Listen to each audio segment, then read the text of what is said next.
नमस्कार, स्वागत है आप सभी का हमारे चैनल एजुकेशन स्टडी पॉइंट पर। एजुकेशन स्टडी पॉइंट आपको ऐसे प्रश्नों की श्रृंखला देता है जो आपके एग्ज़ाम में ऐसे ही प्रश्न, लगभग ऐसे हूबहू प्रश्न ऐसे ही आने वाले हैं। हम आपको ना सिर्फ प्रश्नों को हल करना बताएंगे बल्कि उनके ऑप्शंस को भी सॉल्व कराएंगे। चलते हैं पहले प्रश्न पर। स्केप फोल्डिंग क्या है? तो स्केप फोल्डिंग, पहली बात तो आपको पता हो कि किसने दिया था। तो इसको दिया था वाइगोत्स्की ने। और वाइगोत्स्की के बारे में आपको हम बताते हैं कि वाइगोत्स्की ने क्या क्या चीज़ें दी थी। वाइगोत्स्की ने 3 चीज़ें आपको याद रखना है: भाषा, संस्कृति और समाज। अगर ये 3 पॉइंट कहीं पर दिखते हैं, आपको समझ जाना है कि ये वाइगोत्स्की का ही ये कोटेशन है। दूसरी बात, उन्होंने वाइगोत्स्की ने क्या कहा? वाइगोत्स्की का कहना था कि बच्चे समाज में परस्पर अंतःक्रिया करके सीखते हैं। तीसरा पॉइंट उनका ये था कि उन्होंने कहा कि भाषा पहले आती है, विचार बाद में आता है, जबकि जीन पियाजे ने कहा था कि विचार पहले आता है, भाषा बाद में आती है। ठीक है। इसके अलावा वाइगोत्स्की ने 3-4 चीज़ें दिया था, जिसमें एक था जेडपीडी, दूसरा था स्केप फोल्डिंग और तीसरा था एमकेओ। बात करें अगर हम स्केप फोल्डिंग की, तो स्केप फोल्डिंग वो होता है जिसकी हिंदी होती है ढांचा निर्माण। तो इसका एग्जाम्पल समझें कैसे हम? ऑप्शन नंबर ये है, अस्थाई सहयोग है, अस्थाई सहयोग है, या दोनों है, या इनमें से कोई नहीं। आपको हम एग्जाम्पल से समझाते हैं।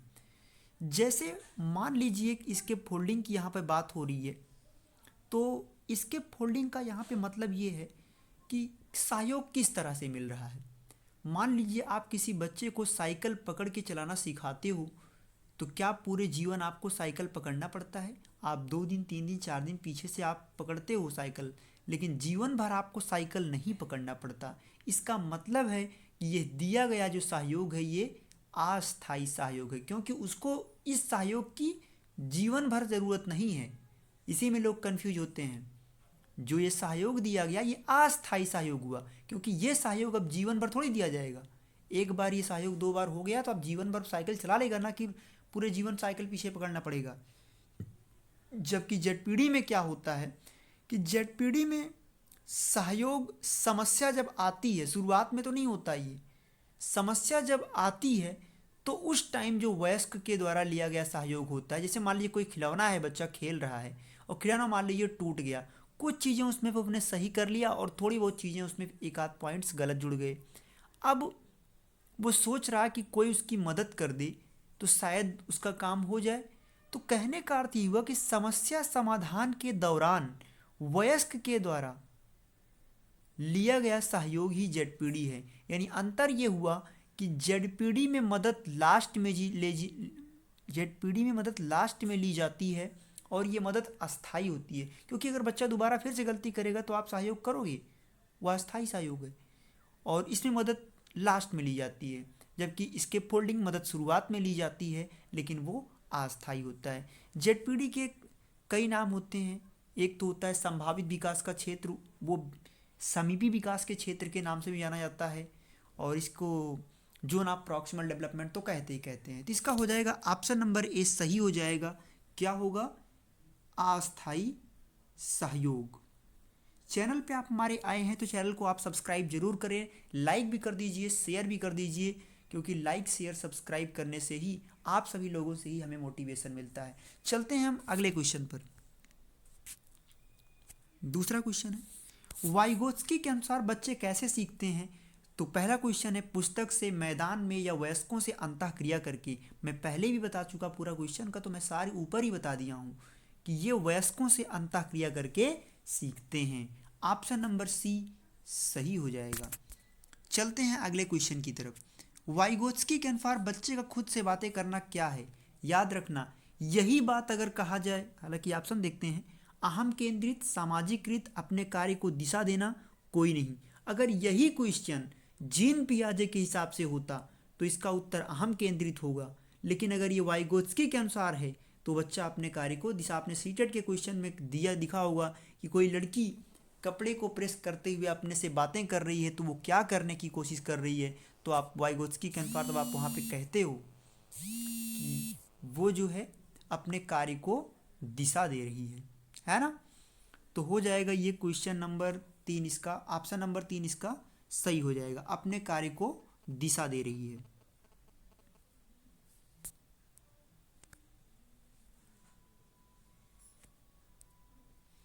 वाइगोत्स्की का सिद्धांत समर्थन करता है, वाइगोत्स्की का सिद्धांत समर्थन करता है अंतःक्रिया का, निजी ज्ञान का, पुस्तकीय ज्ञान का, या कोई नहीं।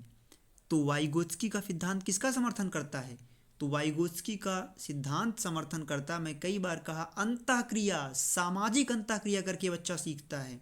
तो ये हो जाएगा ऑप्शन नंबर ए बिल्कुल सही है। चलते हैं अगले प्रश्न की तरफ।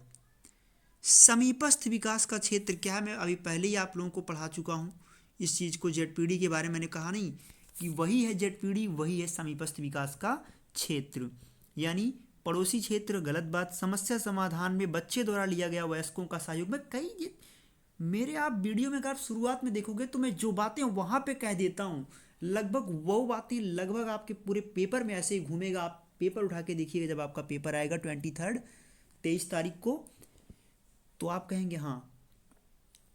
चलते हैं, ऑप्शन नंबर सी बिल्कुल सही है। समीपस्थ का मतलब ही था जेडपीडी, और जेडपीडी का मतलब यहाँ पे यही वाला हो गया। ऑप्शन नंबर कौन सा? सी सही। समस्या समाधान में वयस्क के द्वारा लिया गया सहयोग। आरटीई से मैंने कुछ क्वेश्चन लिया है। शिक्षा का अधिकार अधिनियम आरटीई 2009 में कुल कितने अध्याय हैं? इसमें 7 अध्याय हैं। रटने वाली चीज़ है। आरटीई 2009 में कुल कितने अध्याय हैं? 7 अध्याय हैं। आरटीई 2009 में कुल कितनी धाराएं हैं? तो आपको बता दें, इसमें कुल 38 धाराएं हैं। आगे चलते हैं क्वेश्चन नंबर 8 पर। शिक्षा का अधिकार अधिनियम लागू करने वाला भारत कौन सा देश है? तो शिक्षा का अधिकार अधिनियम लागू करने वाला भारत 135वां देश है। चलते हैं हम अगले प्रश्नों की तरफ। बाल्यावस्था जीवन का अनोखा काल है, इसको किसने कहा था? तो बाल्यावस्था जीवन का अनोखा काल है, इसको कोलंब्रूस ने कहा था। शैशवावस्था सीखने का अनोखा काल है, ये वैलेंटाइन ने कहा था। ये कुछ चीज़ें याद रखा करिए। चलते हैं अगले क्वेश्चन की तरफ। बाल्यावस्था हृदय की परिपक्वता की अवस्था है, इसको किसने कहा? रॉस ने कहा, कि हरलॉक ने कहा, कि थार्नडाइक ने कहा, या वैलेंटाइन ने कहा? तो आपको ये जानकर रखना है कि बाल्यावस्था हृदय की परिपक्वता की अवस्था है, तो ये कथन कहा है रॉस ने। बिल्कुल ऑप्शन नंबर ए सही हो जाएगा। अब हम आपको कुछ खास पॉइंट बताने वाले हैं। यहाँ पे चर्चा ये होगी कि हम आज चर्चा करते हैं आरटी के बारे में, थोड़ी बहुत बातें आपको बता देते हैं। जैसे आरटी 2009 कब लागू हुआ? तो पहली बात 20 जुलाई 2009। कब? 20 जुलाई। कब? 20 जुलाई 2009 को क्या हुआ? ये राज्यसभा में पारित हुआ। फिर क्या हुआ? 4 अगस्त को ये लोकसभा में पारित हुआ। क्या? आरटी 2009। फिर 26 अगस्त 2009 को फिर क्या हुआ? 26 अगस्त 2009, यानी 26 अगस्त 2009 को इस पर राष्ट्रपति का हस्ताक्षर हुआ, और 1 अप्रैल 2010 को ये लागू हुआ शिक्षा का अधिकार अधिनियम।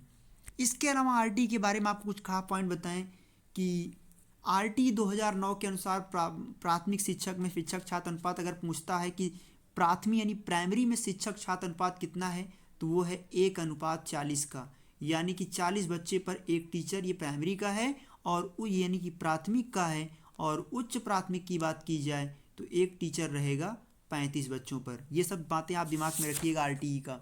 आरटीई 2009 के अंदर शिक्षक को प्रत्येक सप्ताह कितने घंटे कार्य करना चाहिए? तो ये 45 घंटे कार्य करना चाहिए। कुछ खास पॉइंट्स आपको लास्ट में हमने कहा, ट्रिक्स और टिप्स आपको मिलते ही रहेंगे हमारी वीडियो में, कहीं नहीं मिलने वाला आपको। 2009 के अनुसार शिक्षक को प्रत्येक सप्ताह कितने घंटा काम करना चाहिए? तो 45 घंटे। प्रश्नों को आप ध्यान से सुनेंगे समझ में आपको आएगा।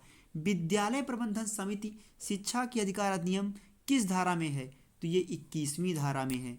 आपको और कुछ आरटी का हमारा वीडियो बनाएंगे, लेकिन एनसीएफ 2005 की आपको मैं 5 बातें बता दूं।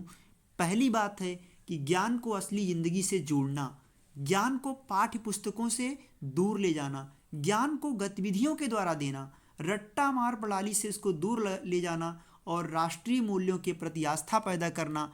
और ये था हमारा एनसीएफ 2005 के 5 पॉइंट, आपको दिमाग में रखना है, जिसके अध्यक्ष थे एनसीएफ यानी राष्ट्रीय पाठचर्या रूपरेखा 2005 के अध्यक्ष थे यशपाल थे और 38 अन्य लोग थे। ठीक है, तो आप लोग, मुझे विश्वास है कि आपको मज़ा आया होगा, बिल्कुल आप समझे होंगे। जो डाउट्स रहा होगा वो आप कमेंट सेक्शन में लिखिएगा। बाकी चैनल को प्लीज़ आप लोग सब्सक्राइब जरूर करें, बेल आइकन को प्रेस कर दें, जिससे आपको नोटिफिकेशन अगले वीडियो का जरूर मिल